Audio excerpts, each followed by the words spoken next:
example with the 2, we used the 2, and here we used the 8. But sometimes you won't want to use a number you start with, so let's look at another case.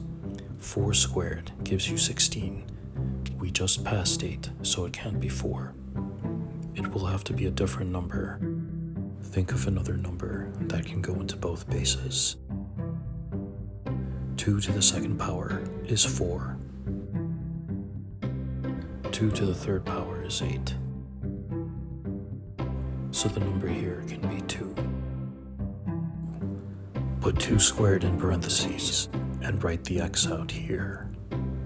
For 8, you can write that as 2 to the third power. On the left side, a power raised to another power means you multiply the powers. You can write this as 2x.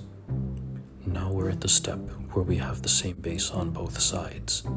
At this point, you can just focus on the exponents.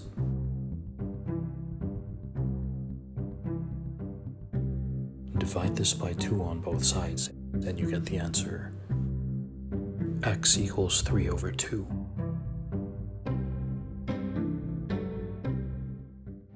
Leave a comment below.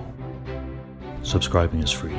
Click the like, subscribe, and bell notification buttons for more videos.